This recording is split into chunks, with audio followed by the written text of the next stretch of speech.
So ma'am PCOD ఉన్న వాళ్ళకి తొందరగా ప్రెగ్నెన్సీ అనేది రాదు కదా, అలా ఉన్నవారు ఏం చేస్తే బాగుంటుంది?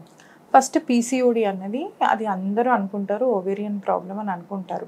అఫ్కోర్స్ అది ఓవేరియన్ ప్రాబ్లమే, కానీ మెయిన్ రూట్ వచ్చేసి మనకి మెటబాలిక్ డిస్టర్బెన్స్. ఓకే. మన బాడీ పనిచేసే స్పీడు సరిపోవట్లేదు, అది స్లోగా పనిచేస్తుంది. స్లోగా పనిచేస్తే మరి మన ఎనర్జీ రిజర్వ్స్ అంతా స్పెండ్ అవ్వవు కదా. సో అట్లానే ఎనర్జీ అలా ఉండిపోయేసి అవి డిపాజిట్ అవుతాయి కార్బోహైడ్రేట్ లాగా అట్లా ఇట్లా. సో దానివల్ల మనకి ఇన్సులిన్ రెసిస్టెన్స్ అనేది వస్తూ ఉంటుంది అనమాట. సో ఆ ఇన్సులిన్ రెసిస్టెన్స్ వల్ల మనకి హార్మోనల్ ఇంబ్యాలెన్స్ అంతా అయ్యి పీసీఓడి లాగా కనిపిస్తుంది. సో పీసీఓడి అనేది it is not just fertility, మీరు చూడాల్సింది it is like an umbrella. ఒక్కొక్క స్పైక్ మనకి ఒక్కొక్క డిసీజ్ చూపిస్తుంది అనమాట. ఫస్ట్ పీరియడ్స్ ఇర్రెగ్యులారిటీ కనిపిస్తుంది, తర్వాత మనకి దాంతో పాటు మనకి అన్వాంటెడ్ హెయిర్, పింపుల్స్, పొట్ట భాగంలో ఎక్కువ వెయిట్, షుగర్, లిపిడ్ ప్రొఫైల్ అబ్నార్మల్గా ఉండడము, అండ్ ఆల్సో ఇన్ఫర్టిలిటీ ఉండడము, అండ్ మనకి ఫ్యూచర్లో కార్డియోవాస్కులర్ డిసీజెస్ రావడము, మళ్ళీ 40 పైన చూస్తే గర్భాశయ క్యాన్సర్స్ రావడము, ఇట్లాంటివన్నీ మనకు కనిపిస్తూ ఉంటాయి అన్నమాట. అండ్ ఇంకా లాంగ్ రన్ చూస్తే ఆల్జీమర్స్ డిసీజ్ అట్లా అన్నీ ఉంటాయి. సో ఇన్నిటికీ కారణం వచ్చేసి బేసిక్గా మన మెటబాలిక్ ఇష్యూ, అంటే లైఫ్ స్టైల్ ఇష్యూ. లైఫ్ స్టైల్లో మనకి తిండి, నిద్ర, ఎక్సర్సైజ్ ఈ మూడిట్లో ప్రాబ్లం ఉండడం వల్ల మనకి పీసీఓడి ఉంటుంది. ఫుడ్ కూడా పీసీఓడి ఉన్న వాళ్ళు ఇంటర్మీడియట్ ఫాస్టింగ్ ఫాలో అవ్వాలి, హై ప్రోటీన్ డైట్, లో కార్బోహైడ్రేట్ డైట్ తీసుకోవాలి. ఓకే. అండ్ నెక్స్ట్ వచ్చేసి మార్నింగ్ 9కి తింటే ఈవినింగ్ 6 కల్లా ఆపేయాలి తింటాం. అండ్ నైట్ 10 కల్లా పడుకోవాలి. పడుకుంటే 8 గంటలు హ్యాపీగా పడుకోవాలి, మధ్యలో లేవకూడదు. అండ్ రోజుకు ఒక half an hour to 1 hour exercise చేసుకోవాలి. ఈ 3 కనుక చేసుకుంటే పీసీఓడిని మనం చెక్ పెట్టేసేయచ్చు. ఇది చేసుకుంటే ఆబ్వియస్లీ పీరియడ్స్ రెగ్యులర్ అయితే ఎగ్ రిలీజ్ అవుతుంది, ఎగ్ రిలీజ్ అయితే మనకి ప్రెగ్నెన్సీ వస్తుంది. అలా అనమాట. సో పీసీఓడి బిగినింగ్లో ఉన్నప్పుడే మీ పీరియడ్స్ ఎప్పుడు కూడా ఆడపిల్లలు ఏంటి అంటే అస్సలు పీరియడ్స్ ఇర్రెగ్యులారిటీని మనము నెగ్లెక్ట్ చేయకూడదు.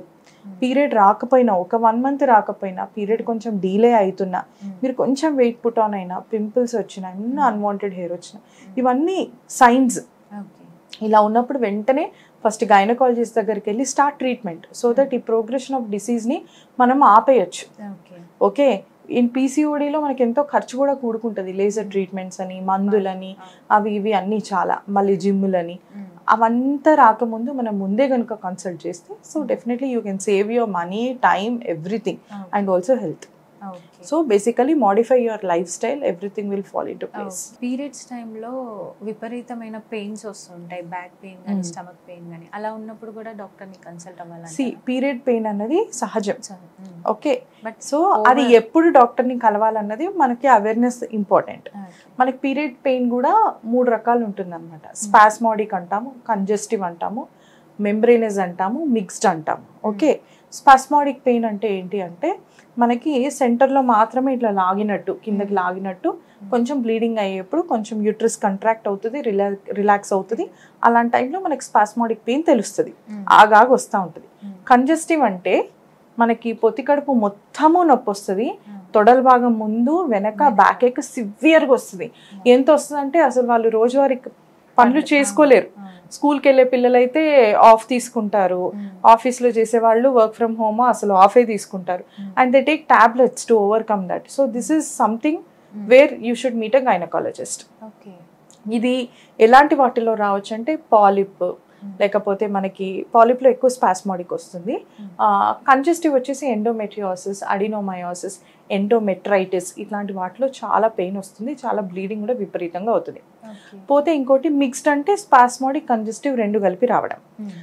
అండ్ మెంబ్రేనస్ అంటే మనం కొందరు పిల్స్ ఎక్కువగా తీసుకుంటారు బ్లీడింగ్ ఆగడానికి. ఆ పిల్స్ ఎక్కువైపోయినప్పుడు లోపల మనకి డెసిడ్యువలైజేషన్ అని ఉంటుంది, అదొక మెంబ్రెయిన్ లాగా ఫామ్ అవుతుంది. అది ఎప్పుడైతే ఇట్లా ఎక్స్పెల్ అవుతూ ఉంటుందో, డెలివరీ అయితే ఎంత పెయిన్ ఉంటుందో అంత పెయిన్ ఉంటుంది. ఇంత పెద్ద sheet of endometrium will start ఎక్స్పెలింగ్. అది అయినప్పుడు చాలా విపరీతమైన నొప్పి ఉంటుంది, దాన్ని మెంబ్రేనస్ డిస్మెనోరియా అంటారు. సో ఇది ఏ టైప్ అన్నది మీరుగా డిసైడ్ చేసుకోవాలి. పీరియడ్ వచ్చిన ఫస్ట్ డే కొంచెం పెయిన్ ఉంది, జస్ట్ రెస్ట్ తీసుకోవాలని అనిపిస్తుంది, హాట్ బ్యాగ్తో పోతుంది అంటే ఇట్ ఈస్ నార్మల్. పీరియడ్ అంతా ఉంది, మంత్ అంతా కూడా పెయిన్ ఉంటుంది, ఇరెగ్యులర్గా బ్లీడింగ్ అవుతుంది, బ్లీడింగ్ ఎక్కువగా అవుతుంది అన్నప్పుడు డెఫినెట్గా మీరు గైనకాలజిస్ట్ని కలవాలి. ఒక గర్ల్ ఎన్ని మంత్స్కి ఒకసారి చెకప్ చేయించుకుంటే బాగుంటుంది అంటారు? ఏమి ప్రాబ్లం లేదంటే ఇయర్లీ వన్స్ ఒకసారి జస్ట్ వచ్చి డాక్టర్కి కనిపించి వ్యాక్సిన్స్ ఏమైనా ఉంటే తీసుకొని, పాప్స్మియర్ అవసరం ఉంటే తీసుకొని వెళ్ళండి. లేదు థైరాయిడ్ ప్రాబ్లం ఉంది, ఇరెగ్యులర్ సైకిల్స్ ఉంది, పీసీఓడి ఉంది అనుకుంటే మటుకు మీరు వన్స్ ఇన్ 6 months వచ్చి కలిసిపోతే బెటర్. ఓకే. పీరియడ్స్ టైంలో స్మెల్ వస్తుంది అని అంటారు. అవును, అంటే అది లోపల ఇన్ఫెక్షన్ ఉన్నట్టు అనమాట. మనకి ఎండోమెట్రైటిస్లో ఎక్కువగా నీచు వాసన, చేప వాసన వస్తూ ఉంటుంది అనమాట. అంటే దాంతోపాటు ఎక్కువగా బ్లీడింగ్ అవ్వడం కూడా, క్లాట్స్గా పోవడం కూడా అవుతుంది.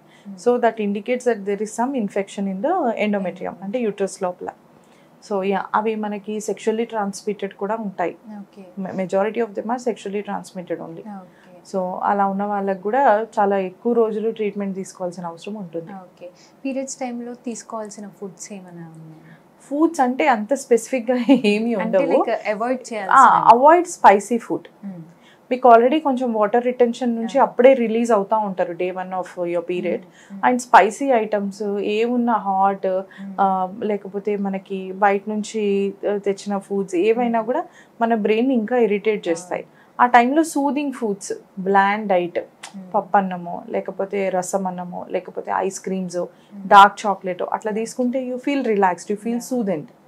సో మేబీ అలాంటప్పుడు మీకు ఏ ఫుడ్ సూదింగ్ అనిపిస్తుందో చూసుకొని తినండి. ఓకే మ్యామ్, చాలా క్లియర్గా ఎక్స్ప్లెయిన్ చేశారు. Thank you so much.